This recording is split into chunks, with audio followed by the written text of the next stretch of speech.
Hey guys, how's it going on? Shiketsu Sam here to do a review on Boku no Hero Academia 106. Now this chapter was beautiful, but man, before I really get into the grips of it, I just want you guys to understand, let's just reflect on and just actually realize that Boku no Hero has been out for 2 years.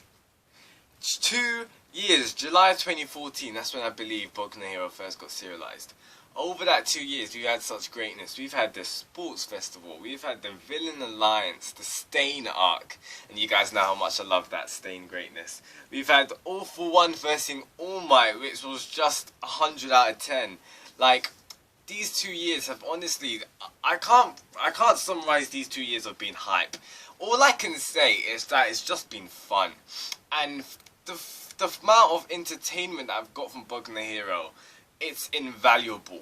And just 2 years, man, it's just crazy. It's gone so quick. And let's go for another 2 years. Here's for another 2 more years, and here's for another 2 more years after that, as long as Horikoshi would love to continue to write on Boku no Hero, man. Because honestly, props to the author. He put so much dedication that we see Horikoshi in his chapters. The amount of content that we get on a weekly basis is phenomenal. Some shown in some series we don't get as much. So it really is amazing, and I've said this from the start when I was reviewing Boku no Hero. I've never been disappointed in a Boku no Hero chapter, and to this day, I've never been disappointed. To this day, I've been satisfied from each and every single chapter as the weeks goes on, and I hope for that to continue on into the future. So let's get into the greatness that was this chapter. First of all, the color pages were beautiful. That widespread color page, man. I might say, actually, I'd say that is my second favourite colour page. I'm just trying to think of all the previous ones. Yeah, I'd say that's my second favourite colour page that Horikoshi has done for Boku no Hero. I'd say my first one was definitely the heroes versus the villains. I think that was like chapter 76, when you see all of the villains, you see all of the heroes, and then you see All Might and All for One at the back. That was during when they were at the camp. So that was my favourite colour page, because just the artwork was awesome. Seeing Shigaraki and that, the Water Horse Killer, all those people, it was just so damn hype, man.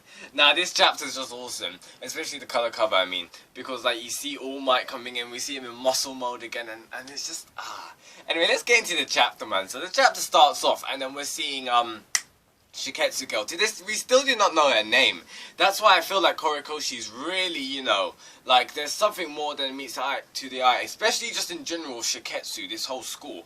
That's why, I've got a vibe. I really do hope, because I said it in previous reviews, most times when Horikoshi introduces a character, it's not for a couple of chapters, it's not just for an arc. They have an impact on the series. They have an effect. So I really do hope these characters like Inasa, Shindo, Shiketsu girl, these kind of characters, I hope they do stay for the long run, because I really want to know more about them, especially the Shiketsu girl. So this quirk that she has of hers, she becomes naked in this chapter. Now I'm wondering if that's got, I think it's got to do with her quirk, because Deku was just her targets have gone as well. So maybe when she transforms, I don't know, she forms an outer layer, and when she comes back to her original form, the outer layer kind of goes goop, and it comes off, and she's just in her original kind of form. It really gives me vibes of not a membrane, but when a snake sheds its skin. If you kind of get what I mean, that. For example, this girl, she can a copycat. That's the word. She can. I think. Yeah, it was last video. I always forgot what the word was. But anyway, let's not go back on that again. But yeah, so this girl, she can kind of copy people's appearances. So maybe it's she can make another skin, or another kind of form on top of hers. And when she wants to go back to her other one, that form on top kind of just comes off like goop, and she's in her normal prime skin. No, all the clothes have gone from, because those clothes were used for the copy or something like that. I don't know. I just hope, I can't wait till Horikoshi tells us about that quirk. But all in all, she's pretty awesome. And I love Deku's reaction. When Zero comes in, Deku's just don't go after her. She's a pervert. I'm just flipping out Deku, man. Deku, the amount of girls that love Deku is unbelievable right now. But, yeah, so basically, I'm loving this kind of free little tag team kind of thing happening with Deku, Ochako, and Sarah. I'm really liking the limelight that Sarah's getting. Only since it's on well, considering it's only been one chapter, but I'm really liking his entrance. I really didn't see that coming. Obviously I wasn't assuming more people were going to come to Deku's aid, but if there was, I was going to be thinking it would be someone like Ida, or yeah, like Ida pretty much. I didn't really assume someone like Zero, so it kind of shows that Horikoshi is bringing up some of the other characters from the background to the forefront, so that's really awesome to see. And in general, I really do like Zero. He's an awesome character. At first when he got introduced, I always thought his quirk's a little bit weird, but it's pretty cool when you get used to it. And we see in this chapter from the effects of his training that he can kind of release multiple tape, or he can kind of separate and spread it out. So it's more like a web kind of effect. So that was pretty cool. It just increases his versatility and just increases his range of his his effect range, you could say, that he could spread it out to, so that's pretty awesome. So yeah, I just gotta address this, guys. Honestly, what is happening with Kirishima? Is he like, what the heck just happened, man? Kirishima's like a potato right now, honestly. Like, screw Kirishima failing the test. We shouldn't even be considering that. We shouldn't be worried about that.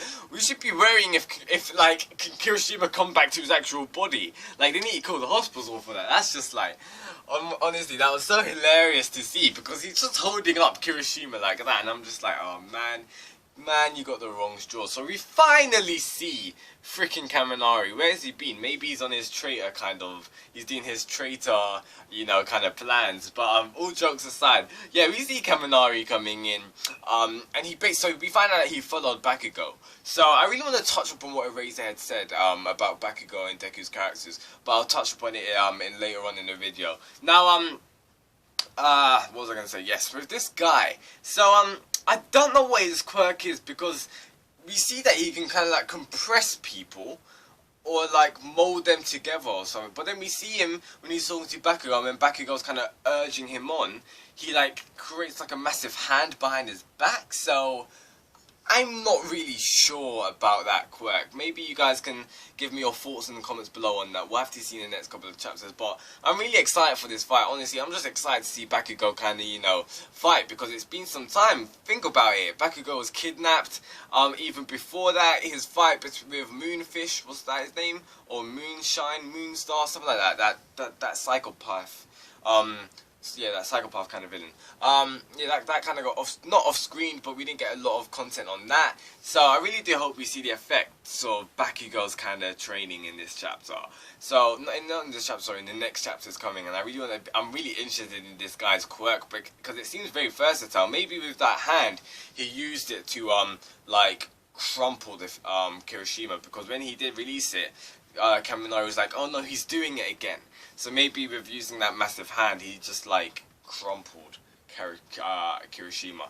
Possibly. Tell me in the comments below about that. Now, with Todoroki, man, I love Todoroki. Todoroki just looks like such a badass. I don't know how many people he took out. It looked like from that panel maybe 4 or 5 or something like that. But basically, from his training, he can use fire and ice at the same time.